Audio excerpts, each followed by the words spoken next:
ejemplo para no seguirlo.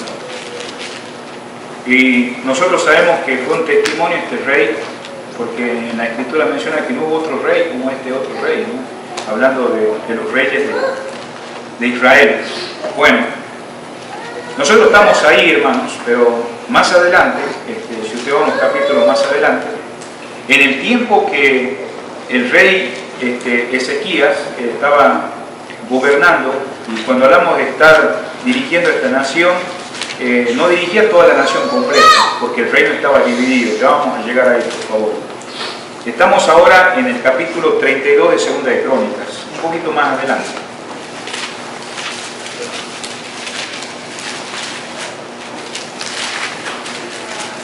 Muy bien, entonces ahí en el versículo 24, ahí se menciona al principio que leímos que él enfrentó al rey de Asiria, ¿no? Y Dios le dio la victoria porque Dios estaba con él.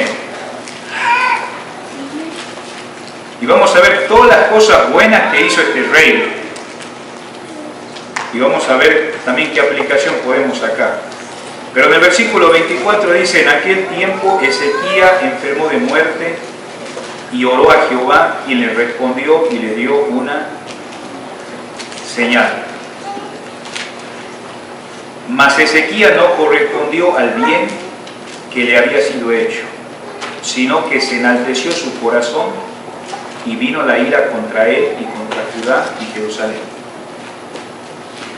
Es algo interesante, digamos, porque en el tiempo del reinado del rey Ezequías había profetas. ¿Y sabe quién era el profeta que estaba en el tiempo del rey Ezequías? El profeta Isaías. ¿Y qué fue lo que se le dijo, digamos, cuando escuchó esas palabras? Que él, hermano, después de tantas cosas, que la vamos a ver un momentito más, llegó a esta conclusión. Bien, vamos por favor a Isaías 38. Isaías capítulo 38. Entonces estamos diciendo que el profeta Isaías estaba en el tiempo del reinado del rey Ezequías. Bueno, muy bien, entonces vamos a ir por favor a Isaías capítulo 38. Vemos acá qué sucedió después de tantas cosas maravillosas. Acuérdense que Ezequías, Dios estaba con él. Y vamos a ver un momentito más las cosas y las maravillas que Dios hizo a través de la vida de él. Versículo 1. En aquellos días Ezequías enfermó de muerte. Y vino a él el profeta Isaías, hijo de Amós, y le dijo: Jehová dice así: ordena tu casa, porque morirás y no vivirás. Aunque tú le quieras seguir a Dios de todo corazón, nunca vas a llegar a un nivel que puedas decir que ya estás completo y que no necesita haber un cambio en nuestras vidas. ¿Sí? Y lo vamos a ver detalladamente. Tal vez si yo no puedo llegar a completar esta noche con la ayuda del Señor, la semana que viene lo continuaremos. Pero esto pasó, digamos, en algo cuando fue cosas maravillosas que pasaron en este rey. Pero en un momento clave de su vida, lo visita el profeta nomás para decir: ordena tu casa. ¿Sí? Y vamos a ver todo ese detalle, en qué terminó todo. Bueno, volvamos de vuelta, hermanos, a la lectura principal que tuvimos al principio de Segunda de Reyes, capítulo 18.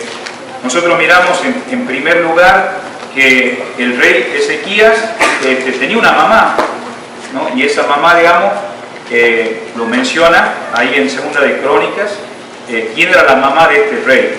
Qué importancia, digamos, la familia, ¿no? Dice que el nombre era Abía, hija de Zacarías. Otra cosa más que nosotros miramos acá en este rey, digamos, es que si usted, hermano, ha escuchado la lectura del libro de Reyes y de Primera de Segunda de Crónicas, es la historia de la nación de Israel y sus dominios de reinar. ¿Cuántos reyes hubo, hermanos? Sabemos que el primer rey que hubo en la historia de Israel, ¿no?, fue Saúl, ¿no? ¿Y cuándo comenzó eso? Bueno, sabemos, hermanos, que Israel en el pasado había jueces. Dios usó inclusive a Moisés en una etapa de cautiverio, de esclavitud, para sacar a la nación de Israel que estaba en esclavitud. ¿De quién estaba esclavizado? Nada menos de Egipto. Estuvo esclavizado por más de 400 años. Y en muchas ocasiones Dios usó libertadores. Entonces, también, digamos, en el tiempo, digamos, de Daniel, ¿sabe quién era aquel dominante que dominaba la nación de Israel? Era Babilonia. Babilonia también lo tuvo en esclavitud y cautiverio al pueblo de Dios, la nación de Israel. Bueno, y si seguimos un poquito más adelante, cuando el Señor Jesucristo vino a este mundo y se hizo hombre y se manifestó en carne, también estuvo en esclavitud la nación de Israel. ¿Y sabe quién era el que lo estaba dominando? El Imperio Romano. Y ahora, queridos hermanos, han pasado más de 2000 años y la misma necesidad hay en nuestros días.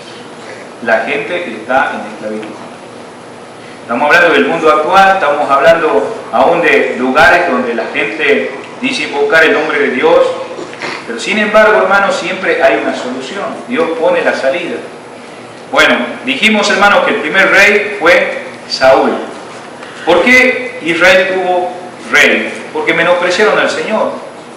Podés buscar ahí Primera de Reyes 8, te animo a leerlo esta noche, mañana, pero ahí muestra una conversación entre Samuel, el profeta que estaba en ese tiempo dirigiendo a la nación de Israel, como el hombre de Dios que comunicaba el mensaje, pero dice que en un momento dado, hermano, acuérdate que Israel estaba rodeado de mucha gente que extranjera, ¿sí? Y esos extranjeros eran gente pagana, que tenían su idolatría.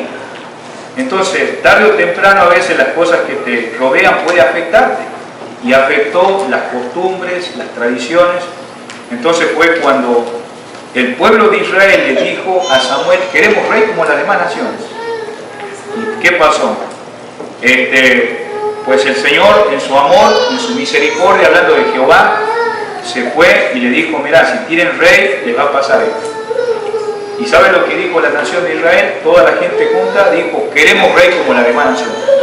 ¿Qué estaba menospreciando esta nación? ¿Qué estaba menospreciando este pueblo en ese momento? La dirección de Dios, ¿no? Y nos puede pasar a cualquiera, ¿no? Pensar que no necesitamos la dirección de Dios. Y este pueblo de esos momentos, Dios permitió que dirigiera el reinato, ¿quién? Saúl. Sabemos que Saúl no era un hombre que agradaba a Dios. No vamos a ponernos a hablar sobre los detalles de Saúl. Entonces Saúl, digamos, fue un hombre obstinado, menospreció la palabra de Dios, quería hacer lo que él quería. Entonces, en otras palabras, terminó fuera de ser rey, ¿no? Su propio pecado lo sacó. Entonces, no pasó mucho tiempo que el Señor eligió un segundo rey. Y ese rey era el rey David. Fue entonces el segundo rey de Israel. Bueno, hablando de Israel, tenemos que ver un poquito más sobre Israel. ¿Sabe que Israel antes se llamaba Jacob? Jacob, digamos, tuvo 12 hijos.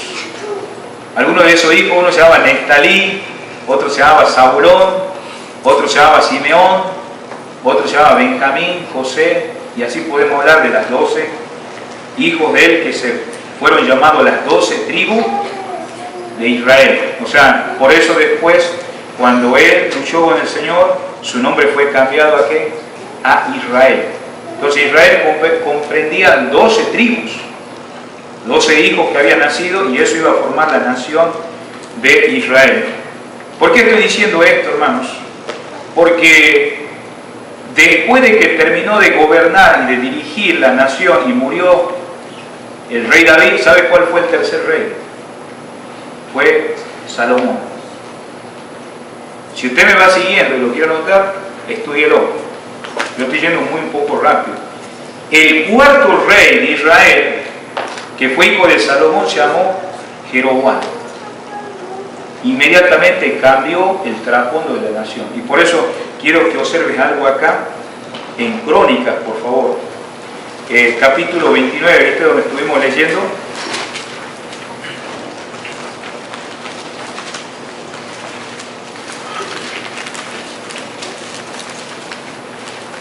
Dice la palabra del Señor, versículo 1, comenzó a reinar Ezequías siendo de 25 años y reinó 29 años en Jerusalén. ¿Cuál es la capital en ese tiempo de Israel? Jerusalén. Así como todos nosotros que venimos de países donde hay una ciudad principal, la capital del país. Si tuviéramos que venir a nuestros días y vamos a México, ¿cuál sería la capital principal del país de México? La Ciudad de México, algunos le dicen DF. Si te vas a Guatemala, hay una capital principal. Sé que hay otras ciudades, pero hay una capital principal, ¿no? Donde está el gobierno, donde está el presidente, donde está la dirección del país. ¿Cómo se llama esa ciudad principal? Espero que no se haya olvidado algunos que son de Guatemala acá. ¿Cómo se llama ese lugar? ¿Se recuerda o no? Cuando le vuelva un momentito que piense. Si usted va un día a Argentina, también hay una capital, una ciudad principal, ¿no? Hay varias ciudades, pero la capital principal es Buenos Aires, ¿no? Ahora, acá en los Estados Unidos también hay una ciudad principal donde está el presidente, la casa, el gobierno, la dirección del país, ¿no? Los que nacieron acá, ¿cómo se llama ese lugar? Washington, D.C. Washington, D.C. Entonces, para la nación de Israel, ¿no? El lugar principal, digamos, era Jerusalén, y ahí estaba dirigiendo este rey. Pero ¿sabe qué? El reino estaba dividido. Por favor, vamos a ir a Segunda de Reyes, por favor. Vamos a ir a Segunda de Reyes. Tenemos que observar estas cosas para que usted comprenda, hermano, todas estas cosas que venían sucediendo, ¿no? Capítulo 18, versículo 1. En el tercer año de Oseas, hijo de Ela, rey de Israel, comenzó a reinar Ezequías, hijo de Acaz, rey de Judá. Y cuando comenzó a reinar era, la misma expresión que dice, de 25 años, y reinó en Jerusalén 29 años. Y el nombre de su madre fue Abí, hija de Zacarías. Versículo 5, en Jehová Dios de Israel puso su esperanza. Está hablando de Ezequías, el rey que estamos mirando. Ni después ni antes de él hubo otro como él, entre todos los reyes de Judá. Ahí marca eso, los reyes de Judá. Entonces, aunque él estaba dirigiendo desde Jerusalén, y cuando hablamos hace rato, ¿cuántos hijos tuvo Israel? 12. Entonces, el reinato, hermano, desde Jeroboam, el cuarto hijo, el cuarto rey que hubo en Israel, se dividió en dos. El reino del norte y el reino del sur. Quiero que más o menos usted me siga con esto, anótelo. En el reino del sur estaba localizada Samaria. ¿Sí? Había otros reyes dominando ahí, que era, ¿quién comprendía Samaria? Bueno, muchas veces preguntan algunos, porque ya ve que cuando uno va al Nuevo Testamento y lee el Evangelio según San Juan, y también mira cuando el Señor empieza a salir a predicar, ¿cómo se llevaban los samaritanos con los judíos? ¿Bien o mal? ¿Cómo se llamaban los judíos, no, con los samaritanos? ¿Bien o mal? No se podían tratar, no tenían una relación, cada uno guardaba odios personales, prejuicios, cosas culturales y sobre todo la religión. Y eso lo vamos a ver en un segundito más. Mire, hermanos, cuando estamos hablando, hermanos, en Judá hubo un total de 20 reyes. ¿Sí? En Samaria hubo un total de 18 reyes. A partir de que se separó nada menos Israel, entonces vamos a ver quién eran los samaritanos. Bueno, dice que los samaritanos pertenecieron a la tribu de Efraín y de Manasés. Dentro de los 12 hijos, ¿no?, de Jacob, de Israel, hubo dos hijos, uno se llamaba Efraín y Manasés. ¿Y sabe cuál era la capital de estas dos tribus? Era Samaria. Entonces, las otras 10 tribus comprendían el reino de Judá, que estaba gobernando el rey Ezequías. Entonces, si te das cuenta, la nación estaba junta, pero en el corazón, digamos, donde estaba dirigiendo el rey, había una gran división. 10 tribus por un lado y 2 tribus por otro lado, el reino del sur y el reino del norte. Y todo eso va afectando con el tiempo. Entonces, Ahí usted puede buscar en 2 de Reyes 17, 24 y Esdras capítulo 4, 2 al 11. Estos samaritanos, que eran judíos por supuesto, se empezaron a mezclar con extranjeros. Y entonces estos samaritanos al principio adoraban también a los ídolos de los extranjeros, de las otras naciones. Entonces, ¿cómo terminaron después todo esto? Entonces, al final estos samaritanos adoptaron la religión que era una mezcla de judaísmo e idolatría. ¿Por qué creen que a los judíos le dicen judíos? Porque vienen del judaísmo, pertenecen a las 10 tribus de Israel. Entonces, los israelitas tenían el tabernáculo, los israelitas tenían el templo, tenían las 10 tribus, los sacerdotes, tenían todas las costumbres y las prácticas y las tradiciones y los mandatos que claramente Moisés dio a la nación de Israel. Pero estos dos, estamos hablando de los 12 hijos, esos dos, Efraín y Manasés, hicieron otro grupo de judíos aparte, que en este caso se mezclaron con extranjeros y adoptaron su religión de idolatría. Y estos eran considerados mestizos. Y de ahí, hermanos, es la tragedia, generación tras generación, la división de samaritanos con judíos. O sea, ¿el samaritano es judío? Claro que sí. Pero sin embargo, mira, cuando el Señor vino, ¿qué encontró? Encontró una nación dividida. Los samaritanos, ¿qué dijo la mujer cuando encontró al Señor? Vamos conmigo a San Juan capítulo. Estamos hablando 2000 años después ya. Mira qué efecto causa llevar una vida de una religión exterior, como también el propio judío, claro, que menospreció al Señor, al Mesías. Evangelio según San Juan, capítulo 4.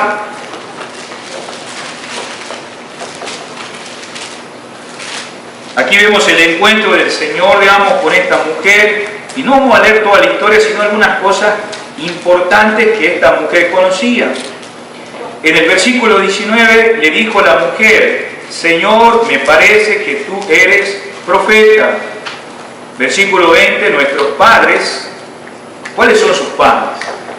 Están hablando de Manasés, está hablando de Efraín, porque ella era samaritana, judía, pero sin embargo mezclado con extranjeros. Señor, me parece que tú eres profeta. 19, 20, nuestros padres adoraron en este monte, y vosotros decís, ¿dónde? En Jerusalén, que es el lugar donde se debe adorar. ¿Te das cuenta que ella se defiende contra quién? Contra nuestro Señor, contra nuestro Dios, porque ella tiene un pensamiento de los judíos. O sea, los judíos querían convertir no solamente a los samaritanos, aún a los extranjeros, a que sean judaizantes. Y yo creo, hermanos, yo quiero animarles, no voy a retroceder en esto. ¿Se acuerda cuando expuse Mateo 23 hace un mes atrás? Hablé de lo que es el proselitismo, ¿no? Cómo ellos no trataban de convertir adeptos a seguidores de Dios, sino de una religión. Entonces, los judíos judaizantes querían hacer eso con los samaritanos y con los extranjeros. Pero también los samaritanos, que se habían mezclado con los extranjeros y que eran judíos, decían, ¿sabe qué? Ustedes piensan eso, pero nosotros también sabemos que aquí es nuestra adoración. ¿Y qué crea eso? Conflicto, ¿no? Crea una guerra, crea una diferencia en la cual no te lleva a un acuerdo, sino más a distanciamiento, odio, rencor, menosprecio. Qué terrible, ¿no? Y no te estoy hablando que eso le pasó en el tiempo del Señor, eso fueron décadas, siglos. ¿Cómo afecta las malas decisiones? ¿Cómo afectó lo que hizo este cuarto rey, Jeroboam, para que después 15 gobiernos por delante, ¿no?, llevaran esa vida, hermanos, separadas de quién? De las demás. Y eran hijos del mismo ¿quién? Padre. A Dios no le agrada la división, a Dios no le agrada la desarmonía. Aunque podamos estar juntos, eso no significa que hay armonía. Pero vamos a ver, digamos, lo que Dios hizo en la vida del rey Ezequías. Entonces, miramos esto, ¿por qué? Porque queremos saber que él no estaba dominando bajo todo Israel, estaba dominando sobre nomás los reyes de Judá, sobre el reinato del norte. Volvamos de vuelta a Segunda de Reyes. Entonces, continuando con esto, vamos al capítulo 18, versículo 2. Cuando comenzó a reinar, era de 25 años y reinó en Jerusalén 29 años, y el nombre de su madre fue Abi, hija de Zacarías. Ustedes saben, hermanos, yo les animo a que miren los reyes que hubo antes de Ezequías. Había reyes que decían que hicieron lo bueno ante los ojos de Dios. Hubo reyes que hicieron lo malo ante los ojos de Dios. ¿Y qué pasaba cuando un rey hacía lo malo ante los ojos de Dios? ¿Sabe por qué pasaba eso? Dios había dejado cosas escritas porque, mira, vamos a ver la omnisciencia de Dios. Dios sabe el futuro. Su carácter, hermano, aunque uno piensa, ay, qué casualidad, mira lo que está pasando, pero para Dios no es casualidad. Dios sabe el presente, el futuro, todo sabe, hermano. Mire conmigo, por favor, acá, Deuteronomio 17. Estamos hablando cuando el Señor sacó a Israel de la esclavitud de Egipto y usó a Moisés para transmitir algo que se podía dar en el futuro y que se dio, y lo vamos a ver en esta noche. Mire conmigo a Deuteronomio capítulo 17. Deuteronomio capítulo 17. Posiblemente algunos lo han leído, para algunos tal vez en esta noche será nuevo, pero sea como sea, vamos a aprender que estas cosas que sucedieron, algo llevó a que acontecieran que reyes seguían a Dios y reyes se rebelaban contra Dios, y había consecuencias en la nación y también en el reinado. Mire por favor a Deuteronomio capítulo 17, versículo 14. Cuando hayas entrado en la tierra que Jehová tu Dios te da, y tomes posesión de ella y la habites, y digas, pondré un rey sobre mí, como todas las naciones que están en mis alrededores. Nota algo, el Señor está hablando que en el futuro. Todavía no había pasado eso. Ya la nación había salido ¿de qué? De la esclavitud de Egipto. El Señor los iba a llevar a la tierra prometida. Pero acuérdate que Dios es omnisciente. Él sabe todas las cosas. Y Él dice, yo sé que ustedes un día van a elegir un rey. Aunque ahora yo soy su rey. Y ahora le dice, miren, si ustedes van a escoger rey en un futuro, versículo 15, ciertamente pondrás por rey sobre ti al que Jehová tu Dios escogiere, que entre tus hermanos pondrás rey sobre ti, y no podrás poner sobre ti a hombre extranjero que no sea tu hermano. ¿Quién eran los hombres extranjeros? El que no era judío. Tenía que ser judío, tenía que ser israelita, de las 12 tribus. Versículo siguiente. Pero él, ¿quién es él? El rey. Ese rey no aumentará para sí caballos, ni hará volver al pueblo de Egipto con el fin de aumentar caballos, porque Jehová os ha dicho, no volváis nunca por este camino. Nota algo que el Señor advierte, que ese rey no podía hacerse de cosas. Usted sabe que un rey se siente potente al tener un ejército de caballos, al tener un ejército que nadie lo puede vencer. Pero sin embargo sabemos, hermanos, que siempre Dios cuidó a esta nación, aunque tuviera un pequeño ejército. Y algunos que han estudiado la Biblia saben que Gedeón con 300 Dios le dio la victoria, ¿no? Entonces, hermanos, tenemos un Dios todopoderoso, y ese mismo Dios está mostrándole algo a ese futuro rey, que no debería hacerse de cosas que pudiera perder la confianza y la esperanza en el Señor. Versículo 17. Ni tomarás para sí muchas mujeres. Mira cómo Dios sabe. Él sabía que Salomón iba a hacer eso. Tomó más de 1000 mujeres, porque Dios era omnisciente. Ni tomarás para sí muchas mujeres, para que su corazón no se desvíe. Ni plata ni oro amontonarás para sí en abundancia. Toda esta era la advertencia de Dios para ese futuro rey. Mira, acuérdate que ese rey estaba dirigiendo la nación, pero ¿quién iba a ser el rey de ese rey? El Señor. Porque Él estaba dirigiendo, y ahora empieza a mostrar el lado de su responsabilidad como rey. Versículo 18. Cuando se siente sobre el trono de su reino, entonces escribirá para sí, dice, un libro, una copia de una ley, perdón, de esta ley, del original que está al cuidado de los sacerdotes levitas. Y lo tendrá consigo y leerás con él todos los días de su vida. ¿Para qué lo va a leer todos los días de su vida? Para que aprendas a temer a Jehová, su Dios, y para guardar todas las palabras de esta ley y estos estatutos para ponerlo por obra. Esa era su responsabilidad. ¿Qué tenía que hacer este rey?